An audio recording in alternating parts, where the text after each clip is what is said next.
Where We Live on Connecticut Public Radio. I'm Lucy Nalpathanchel, broadcasting remotely. What do we lose when local newspapers shut down or become a shell of what they once were? Today, Where We Live, we focus on the future of the Hartford Courant, one of several newspapers nationwide that could be acquired in a $630 million deal proposed by Alden Global Capital. Industry experts point to what Alden has done to other newspapers it's acquired, like the Denver Post or the Mercury News in San Jose. Aggressive cost-cutting measures are taken, and jobs are eliminated, leaving communities with a dearth in news coverage. Coming up, we talk more about why hedge funds buy up newspapers and why we should care more about it. Joining me now on Zoom is Rebecca Lurye. She covers the city for the Hartford Courant, and she's chair of the Hartford Courant Guild, which is the union there. Rebecca, welcome back to the show.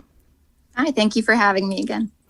Also with us is Dave Owens. He was a longtime reporter for the Hartford Courant. He left last year. Dave, welcome to Where We Live. Thanks for having me. I know many people listening subscribe to the Courant or maybe once worked at the Courant. We want to hear from you too. Here's the number, 888-720-9677. That's 888-720-WNPR. Or find us on Facebook and Twitter at Where We Live. Rebecca, I'll start with you. We know the Courant's history runs deep. We've all heard it's the oldest continuously published newspaper. But remind us how far back we're talking. Oh my gosh. So, the Courant gets to say that we are older than the nation itself. The Courant has been around for 257 years. It was actually chartered by the state. So this is a historic institution in addition to sort of a living, history museum, trying to put out the stories of today and always kind of pulling and using that context that we've built over centuries. Dave, we've heard the Courant be called an institution. So many journalists have come through the Hartford Courant. Tell us about when you first started working there. I began there in January of 1994, and there were about 400 people in news, everything from photographers to news assistants to clerks to reporters and editors. And it was a pretty dynamic place. There was a lot of activity, a lot of things going on, a lot of reporters out in the field covering news. Rebecca, you're newer to the Courant, but you have been here for several years now. So talk about what you had known about the Hartford Courant before you got the job. I knew that obviously it was a historic place. I don't think I actually knew the full story of that, but it seemed like it was, a really strong, vibrant newspaper in like a scrappy post-industrial New England city. It just seemed like a great place to go and an endless supply of stories. And what was really attractive was how many veteran reporters were still there, people to learn from, a place where you can kind of start, at the bottom, as journalists like to do, and grow and maybe build a career there. Mm-hmm. And Dave, when you started working at the Courant, what were you doing? I began, as most of us did, as a town reporter. I was covering communities out in northwestern Connecticut and doing everything from town council meetings to planning and zoning meetings to police and courts coverage, everything really that a young reporter tackles. Mm-hmm. I'm glad that you mentioned that, Dave, when I think about, obviously, Connecticut with all of its towns and hamlets, the idea that at one point the Courant had how many town reporters? The number is, I think it's about 100. It could have been even more. We had, multiple reporters in West Hartford and Manchester. Several of the larger communities had 2 reporters. Some had 3. And then there were reporters assigned to single towns. We had a system where we called towns A towns, B towns, C towns, and that depended on the number of reporters and how many stories were expected from those communities each day. And it was great. It was there were a lot of reporters out there beating the bushes and writing lots of good stories. Mm. Rebecca, when we think about the staff that's still at the Courant, any specific town reporters beyond covering some of the major cities? We actually only have 3 reporters who are covering the towns of the capital region, which means that there's no one town that really has the coverage it deserves. they all are kind of sharing these things and tackling important local stories in a triage fashion, which is really a far cry from the bureaus that we hear about. You can't really go out with a longtime Hartford Courant reporter or former reporter for coffee or a drink and not hear stories about the full bureaus that they used to have in some of these communities. We're down to 3 now. Wow. You're hearing Rebecca Lurye again. She covers the city of Hartford for the Hartford Courant. She's also chair of the Hartford Courant Guild as we talk about what has happened to the Hartford Courant and this greater conversation about the decline of newspapers in our country. You can join our conversation, 888-720-9677, or find us on Facebook and Twitter at Where We Live. Dave Owens is also here. He was a longtime reporter for the Hartford Courant for 26 years. Rebecca, I mentioned Alden earlier in the show, and we know that mergers and acquisitions happen all the time, but why is this proposed takeover so different in terms of when we think about the future of a place like the Courant? Alden just has a game plan that's really well documented, and they go far beyond other companies in trying to extract a reasonable profit from a newspaper. I mean, the Hartford Courant is profitable, but this company, Alden, it tries to get, in Pennsylvania, actually, there are 3 union represented newspapers there that they were extracting a 30% profit margin from, which is just not realistic, in this day and time. Right now, the Tribune papers make about 10 to 13% profits, and we've already heard from higher ups in Chicago that Alden is going to seek at least 20%. And we know that they're going to do this by continuing to cut. So we're going to continue to be smaller, and we're going to continue to be squeezed for even more money. And that's just a recipe for disaster for the Hartford Courant. When we think about your parent company, Tribune, even before Alden came into the picture, there were a lot of different restructurings that have happened and positions that were lost. Dave, can you provide some context on what was seen, about 10 years ago even? Sure. The first buyout, the Courant prided itself forever on never having had a layoff. So the initial job reductions came in the form of buyouts, and the first one was in 1995, and they have been on a relatively regular basis since then, every couple years. At points they would accelerate to the point where we just kept losing people and good people, layoffs where we would just be mystified at contributors, good people, hardworking people who we lost. And it was just this painful process. And I know that a lot of the reporters, a lot of the editors felt like they were living with the sword of Damocles hanging over their heads. Am I going to survive the next round? Am I going to survive the next layoff, the next cut? And it just made it a very stressful environment. But I should also point out that despite all of that, the reporters, the editors remained focused on what was important, and that was serving the readers. And that never, and even today, it's a much smaller staff, but the focus is serving the readers, serving the community. The staff at the Hartford Courant runs through walls every day, and its focus is on service. It's a good group of people who really care about this community. You can join our conversation, 888-720-9677, or find us on Facebook and Twitter at Where We Live. Bill's calling in from Hartford. Bill, go ahead. You're on the show. Yes. So I had a part-time job during high school in the mailroom of the Courant. So, my memories of the institutions was limited to that area. I know at the time I had some inclination to go into journalism, but I never did. And so I just, my impressions were these huge presses rolling all night long, producing a paper for the next day's edition. Well, Bill, thank you for calling in. I don't have a question. Go ahead.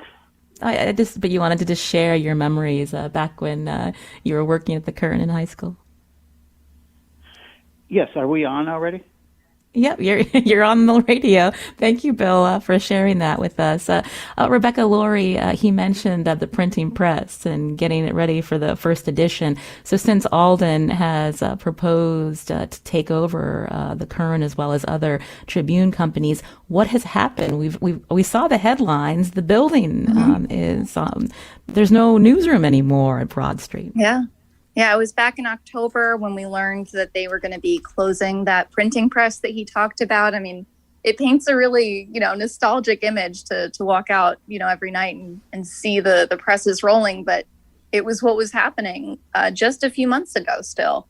And that gave us a lot of, I think, confidence that there was still a chance we would keep our newsroom. But once they decided they were going to close that at the end of the year and outsource printing to Springfield, laying off 150 employees for the printing operation, I don't think anyone at the Current had any hopes that we would be staying. And they did close our newsroom at the end of 2020. I saw Mark Paziokis write in the Mirror, who was a longtime Current reporter at one point, that 2 decades ago, Dave Owens, there were nearly 400 news staff at the Current. Yeah, that's what it was like when I got hired. It was amazing. I gotta tell you the truth. Not all 400 of those people were working that hard. We had a lot of people who I wondered what they did all day, and people who were reporters, and you'd see their name in the paper 2 or 3 times a year, and you wonder what they did all day. But we had a lot of people who worked really, really hard, just like the staff does today. There's a very different time. Yes. Yeah. There's a lot of nostalgia, but earlier I had posed the question what we all lose when we have newspapers shut down or decline so drastically like the Current. I was thinking back, Dave, to Josh Kovner, who I got to know over the years.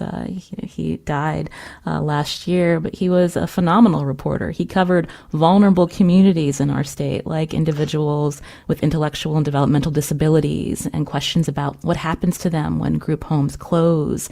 The abuse the psychiatric patient experienced, whiting forensics, all the stories he did on children and parents in the Department of Children and Families system. Who covers these agencies now when we have a hollowed out newsroom, Rebecca?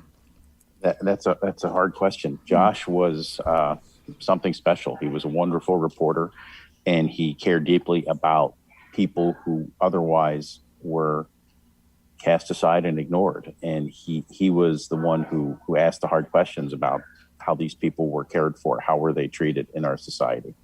And with the loss of Josh, we have not had anybody step into that role. And that's an important community that doesn't have a person who's got their back, essentially, who's looking out for them, who's asking hard questions and writing stories about them. And that's what happens when you have a wonderful newspaper like the Hartford Courant, where you had a whole legion of reporters who did those kinds of things, who covered state agencies, who covered communities. And when you lose those people, there's just no institution can step into the void that's left. There's no one who can really, there's no other institution, in my view, that can fill that void. That is something that a newspaper does well. I say newspaper, I mean the institution, not the printed product, but the collection of people with the mission of serving the community. And we just need more people doing that. And we need a healthy Hartford Courant. Hartford and Connecticut are better served by a very healthy Hartford Courant. And every citizen benefits from a healthy newspaper in this community that is out there working hard. Rebecca, I wanted to hear your thoughts, and I wanted to shift and find out more about, again, who's doing this work, including investigations. Dave is exactly right. And he's one of the people that was also writing, investigative stories. And unfortunately, we do have a courts reporter.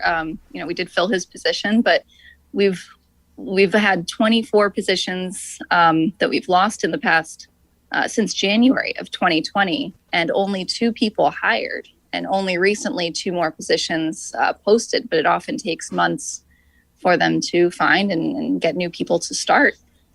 We weren't exactly surprised that they didn't fill Josh Kovner's job.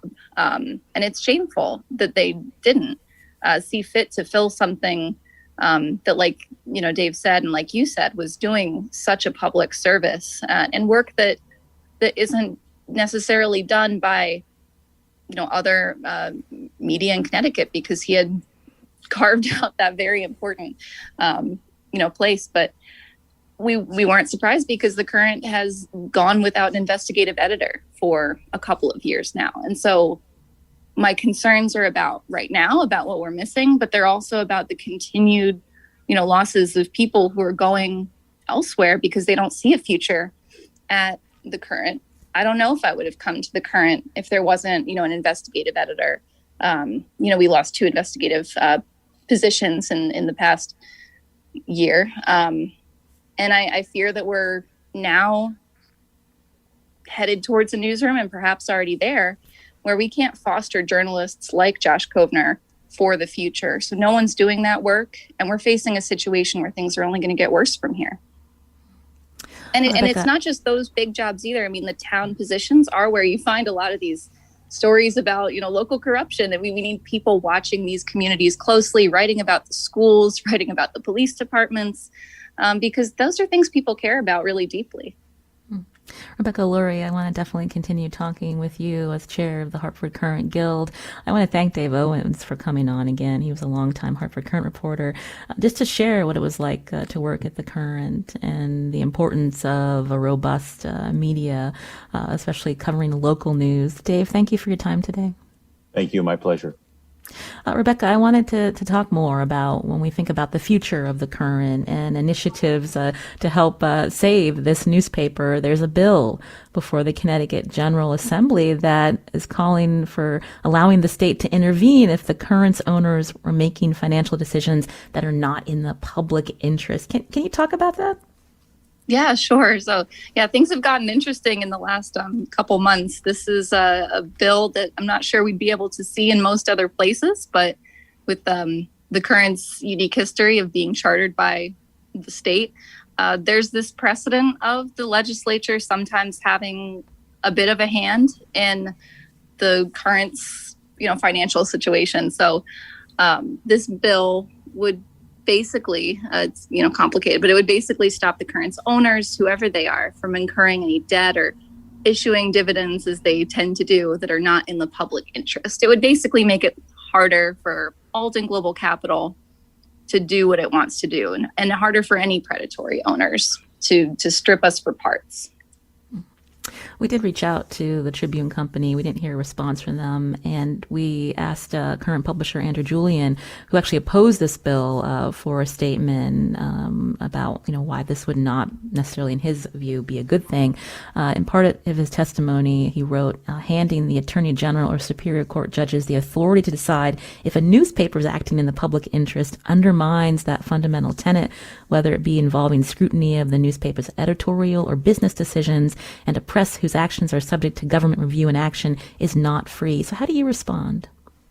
Well, I hope that one day we have a Hartford Courant that is able to make its own decisions financially about what's best for, its owners and its readers and its employees. But right now, everything, is being driven from the executives in Chicago and Alden itself. And so this is really about stopping people who have everything but the best interest of our community in mind. They want to line their own pockets. They don't want to invest in the newspaper. I think that it's only right for Connecticut to recognize the threat that is to, civic engagement and to, a democratic society here, and to kind of think of ways that they could try to protect the Courant. And I don't see anything in this bill that would hinder free press or influence our coverage in any way.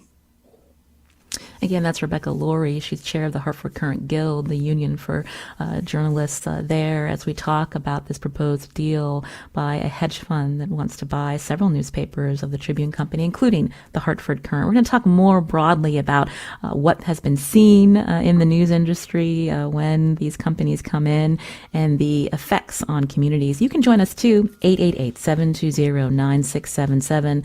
That's 888-720-WNPR. Or find us on Facebook and Twitter at Where We Live.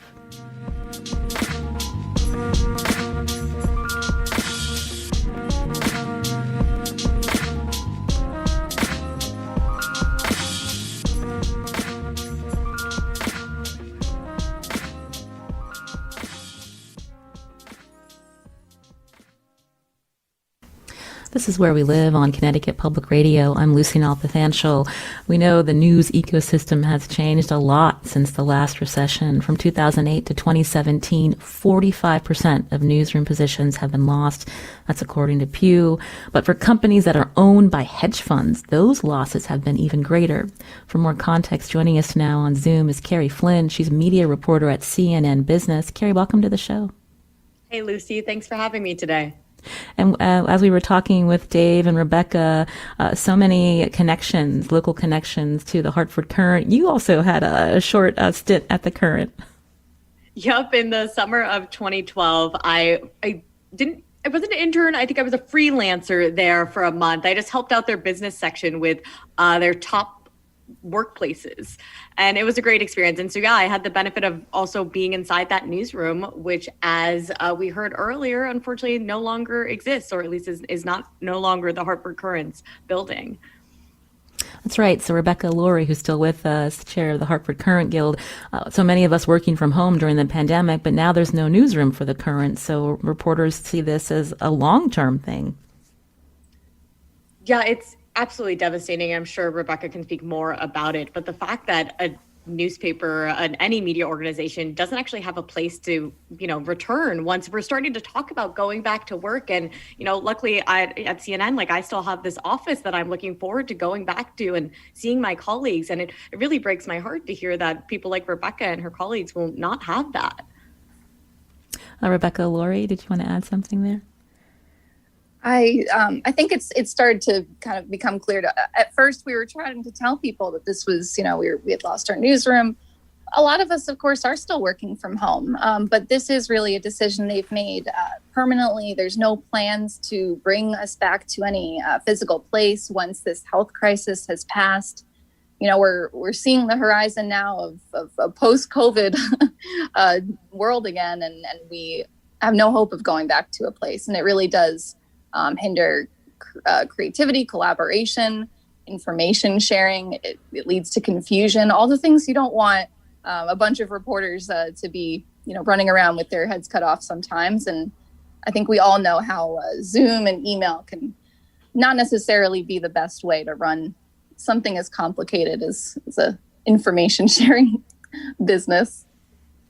Kerry Flynn with CNN Business. I bring up the location and the lack of a newsroom because this is also part of Alden Global Capital's strategy, right? So they're buying up these newspapers and they're selling off these buildings.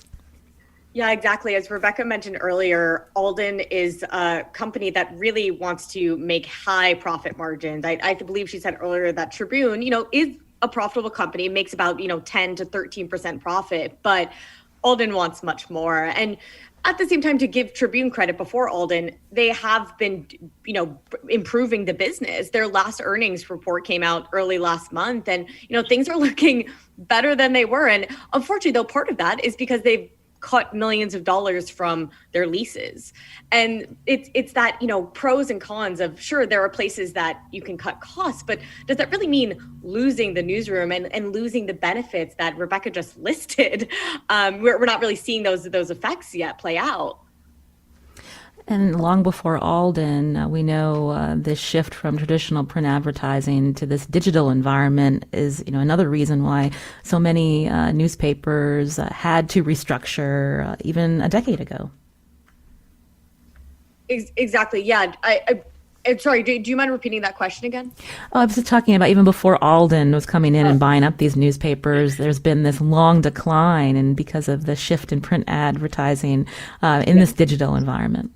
Definitely. And Tribune Publishing is a fascinating case study of that shift. It was, I believe it was 2016, they actually renamed themselves Tronc, the leadership there. Some new leaders came in and they were like, Tribune had separated from another, the TV stations that were under Tribune Media. So there's Tribune Publishing, Tribune Media.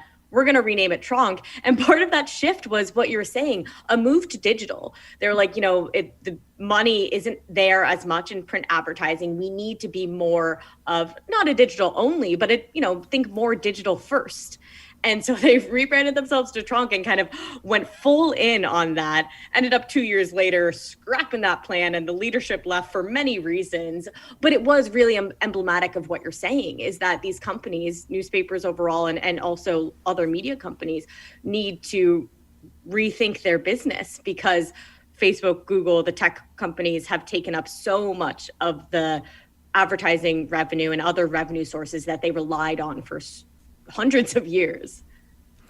Kerry, we've seen other newspapers bought by rich people, and I'm just wondering if you can give us some examples of when this has happened, and has that been a good thing? Yeah, so one of the, new business models of media organizations, like I said, there's been the shift to trying to get more money off of digital and being more digital first.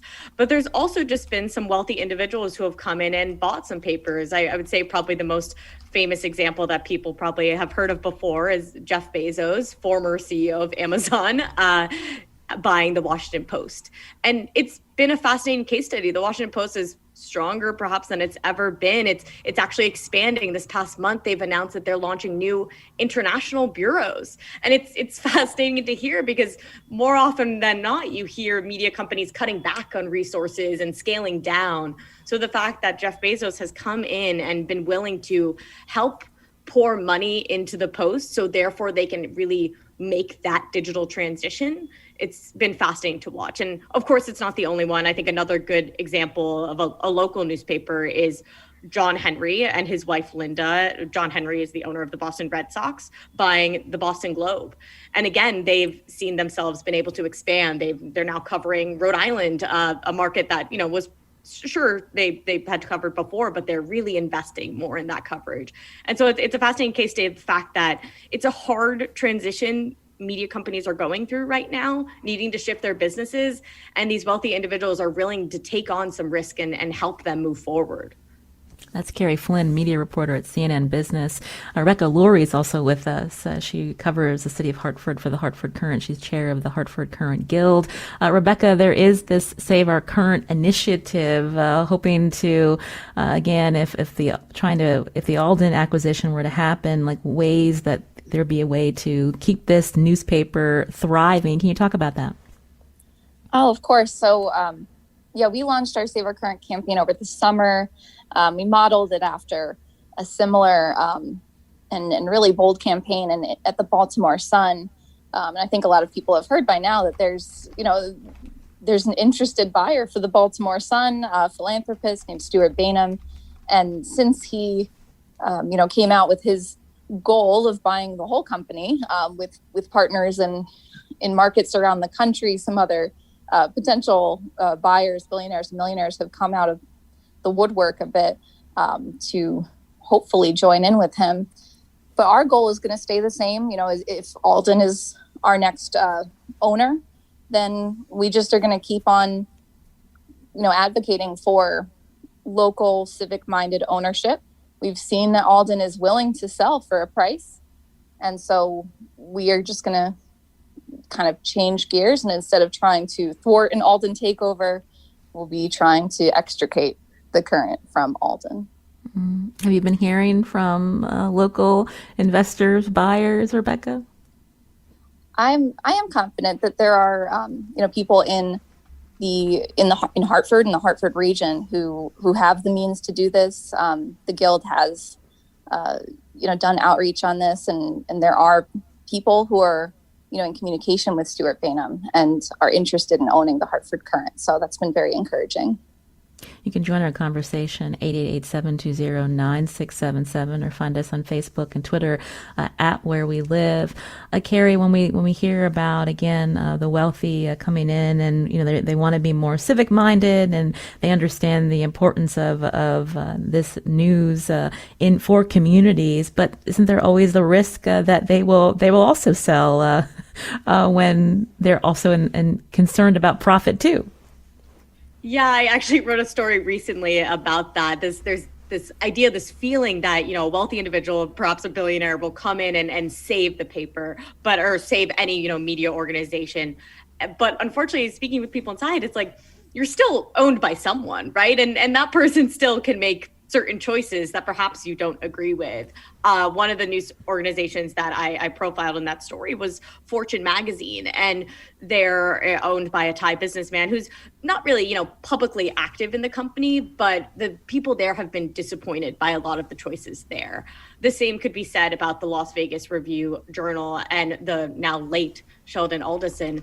People there were, again, not happy with that ownership because he was a really powerful man in Las Vegas, and there was a fear that he wanted to own it because he wanted to really influence the coverage, as in make them put him in a good light and his friends in a good light. So there is that fear, but the hope is that the companies would, that the wealthy individuals would treat them better. And one interesting way that Stuart Bainum, as we heard about earlier, is kind of making people feel better is by buying the Baltimore Sun media group. That includes the Baltimore Sun and the Capital Gazette in Annapolis and a few other papers, and making it a nonprofit. And part of being a nonprofit is obviously it's a tax status. If I become a subscriber and donate money, I can write it off in my taxes. But it's a little more than that too, is the fact that you have to be serving the public interest. We heard a lot about that earlier from Rebecca and Dave about how important that is for newspapers. It's essentially a way to hold the leadership and the company accountable. So that's one thing that Stuart Bainum is very much pushing for. If he and other wealthy individuals end up winning out on the deal for Tribune over Alden, that they'll, want to push and have these papers become nonprofits. You're hearing Kerry Flynn, who's a reporter for CNN Business. Also with us, Rebecca Lurye, who's the chair of the Hartford Courant Guild, as we talk about what happens to newspapers when hedge funds, companies like Alden Global Capital, come in. You can join us, 888-720-9677, or find us on Facebook and Twitter at Where We Live. Doris is calling in from Southbury. Doris, go ahead with your question.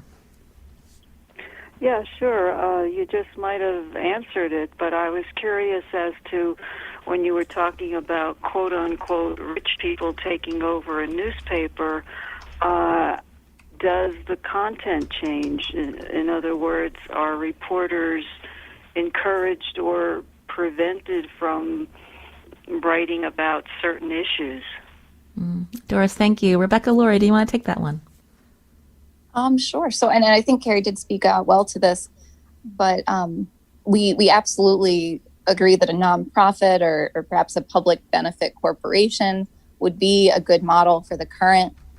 We aren't necessarily saying that it shouldn't make a profit, just that the public interest and the sustainable organization should be as important to the mission as the profits you make in any quarter.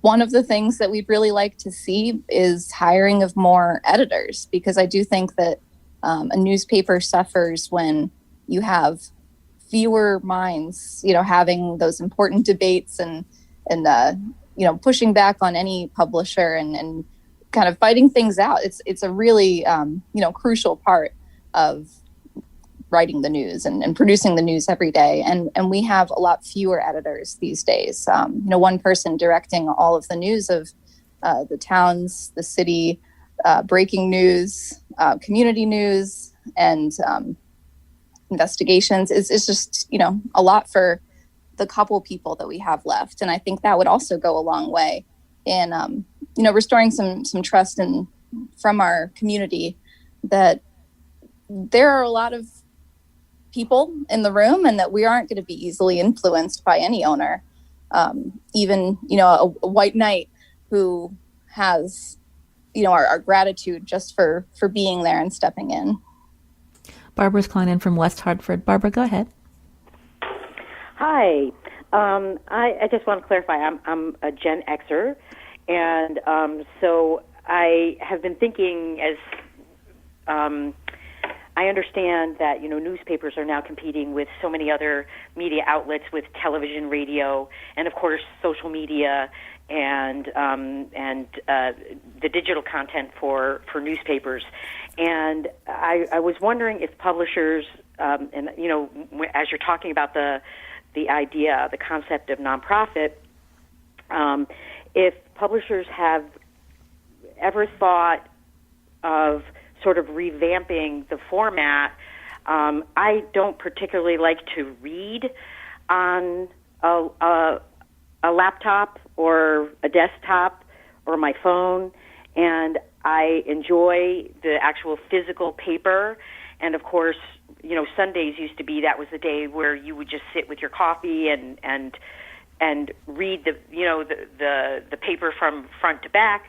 And that was your quiet time. And I was wondering if publishers had ever thought about perhaps, resisting the short form writing, and actually sort of come back with long form articles that are in depth, and that people, maybe the paper isn't published daily. Maybe it's published a couple times a week with a big Sunday edition, where the articles are longer and in depth, and explore the issues, international and local, so that people, instead of just sound bites from the news, get more in-depth explanations about what's happening in the world. Those are great points, Barbara. Kerry, do you want to take that one? And Barbara sounds like the kind of person that we love, right? That wants that long form journalism and is interested in that clickbait online. Yeah, there was definitely a smile on my face when Barbara was chatting, and it sounds great. It makes me think, I cover these, the media industry all the time, and I listen to the New York Times earnings, and people always ask, like, when are you going to get rid of print? Essentially, that's, how people think of it, is like, when is the New York Times going to let go of print? And they always have to push back that there are people like Barbara, a bunch of people like Barbara who actually enjoy that product, and they're not going to scrap something that enough people enjoy and are going to pay for. And so I think the best, and perhaps this is a cop-out answer, but the best thing that I've seen from media companies just being diverse in their revenue sources. So again, that's pushing away from a reliance on print and a reliance on print advertising, but not letting it go, because there's still money to be made there. And also a diversity in their storytelling, because yes, there are some people who don't have much time in their day and really just we've seen the rise of email newsletters, and obviously we've seen the rise of podcasts, and in addition to the strength of radio, and people want to digest their news that way. But there still are the people like Barbara who want to read those long form stories. And so I think newsrooms are wanting to do as much as they can of all of that. But as Rebecca talked about, they need people to do that. You can't have one person manage all those different things. And so I agree that the strongest media companies try to accomplish all of that. But the concern and the issue forward is like, okay, if you want to serve all those needs, you need people to do that. So before we run out of time, Kerry, Flynn, Rebecca, again, is chair of the Courant Guild, and this is, again, a union representing staffers at the paper. So can you talk about newsroom unionization and, how that's helped shape the conversation as we're seeing the ownership changing? Is that a question for me or Kerry? Kerry. Okay, Kerry. Oh, sorry, I thought it was for Rebecca. But yeah, no, we've seen a rise of unionization across media organizations. These probably the last decade. And especially the last couple of years. And so I believe, and Rebecca can correct me if I'm wrong, but I think the vast majority, perhaps every single one of the Tribune publishing newspapers are unionized right now. The latest being the New York Daily News. And the reason for these companies to unionize, the staffers to unionize, is that they want protections. A benefit of having a union is that employees can just get better benefits when it comes to healthcare, and also better benefits when it comes to severance, unfortunately, if the company has to do layoffs. And another thing, too, is just to continue to hold the company accountable and be a collective voice. There's a reason it's called collective bargaining, is the fact that if something is wrong in the company, you can feel more comfortable pushing a statement out there as a collective force. And so we've seen that rise. And I'd love for Rebecca to talk more about it, as the Hartford Courant is one of those newspapers that has unionized. Absolutely. In Tribune Publishing, we only have one left, the Sun Sentinel in Fort Lauderdale. And they are, experiencing some of that union busting that you hear about. And I can't imagine, with the way things have been going, that it'll be, too long before it's a fully unionized company, which is amazing. I think people are just recognizing that what was going on before wasn't working. There was this real desire, at least in our newsroom, for a long time, for people to just put their heads down, work, and that's how they were contributing.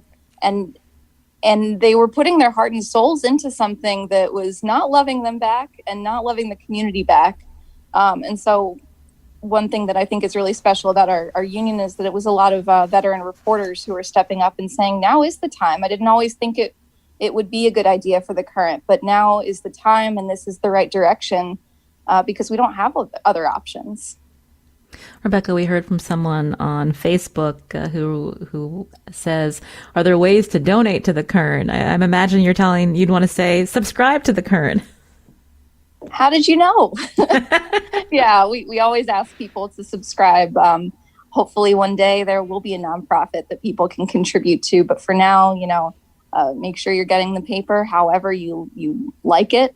I hope Barbara will give digital a chance, because we are still producing some really good long form journalism, and it does get cut for length sometimes in the print product, and that is a shame.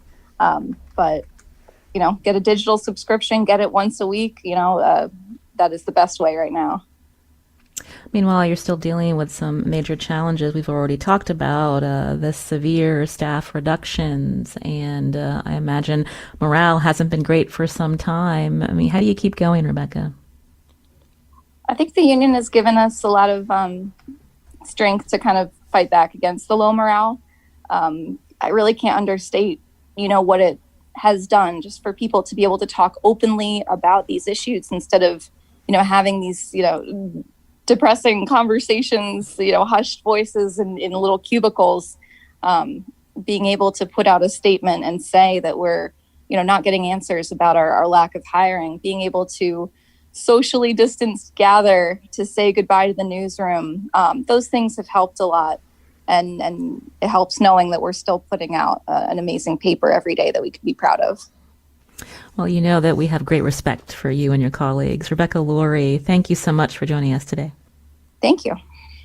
This is Where We Live on Connecticut Public Radio. I'm Lucy Nalpathanchel. Kerry Flynn, who's media reporter at CNN Business, is going to stick around. And after the break, we're going to talk more about how media companies, especially local ones, can survive in a digital world. You can join us too. Find us on Facebook and Twitter at Where We Live.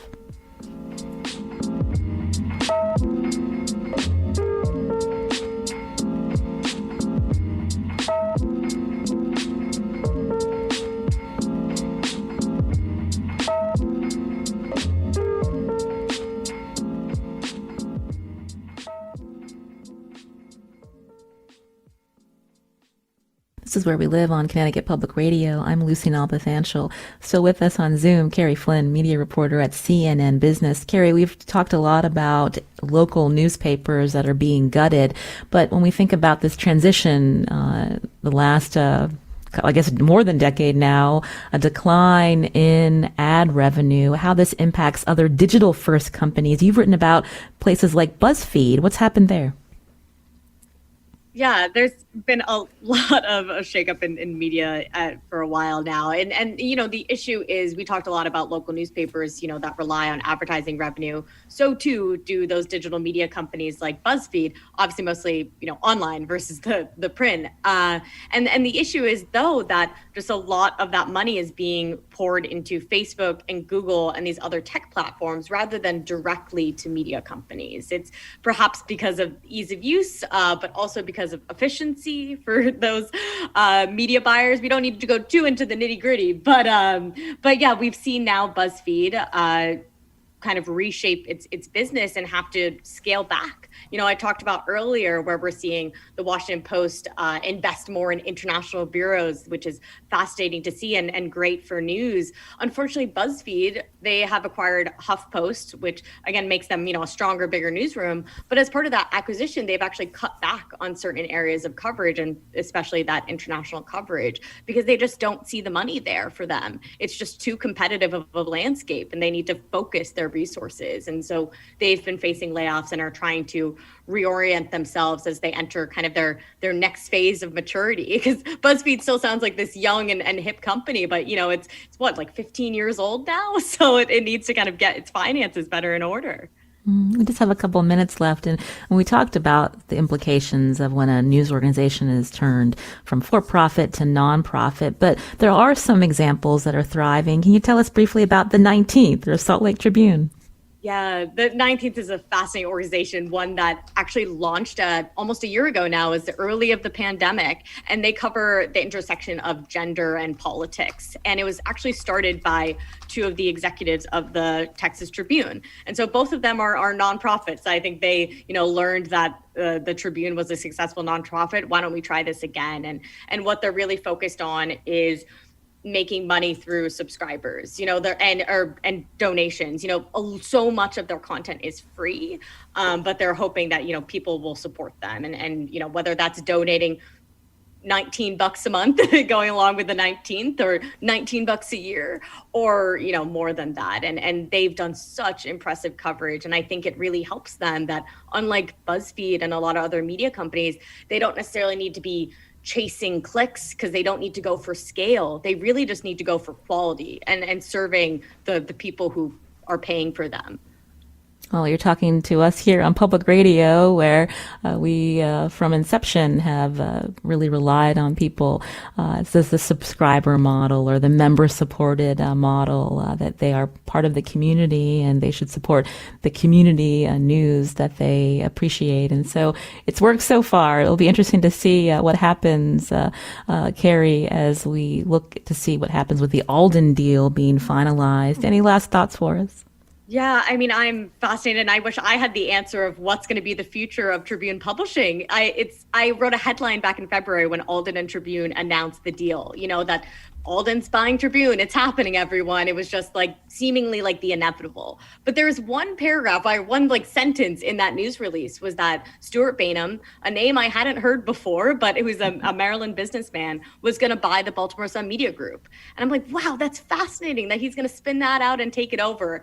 And now, over the last month, he actually might take it all over with the help of some friends and other local ownerships. And we'll see if that comes to fruition. One important voice in it all is actually the owner of the LA Times, Dr. Patrick Soon-Shiong. He has a lot of, he could veto the deal if he so choose to, because he owns a lot of the Tribune. So my colleague chatted with him yesterday, and he has not made a decision yet. So I'm very curious to see what happens, what he ends up voting on, and the other people who come forward and step up and perhaps want to make these newspapers not have to be under Alden, but in fact empowered by local owners. Well, we'll tweet out some links to your great reporting. Kerry Flynn, media reporter at CNN Business. Thank you so much for joining us today. Thanks so much for having me, Lucy. Today's show is produced by Carmen Baskoff, and our technical producer is Kat Pastor. You can download Where We Live anytime on your favorite podcast app. I'm Lucy Nalpathanchel. Now, coming up tomorrow, Connecticut resident Martha Hall Kelly back with a new book, Sunflower Sisters. It's the third and final installment following philanthropist Caroline Faraday's family. Remember Lilac Girls? This new book centers on 3 women during the Civil War. We'll talk to Hall Kelly tomorrow, and we hope you can join us too.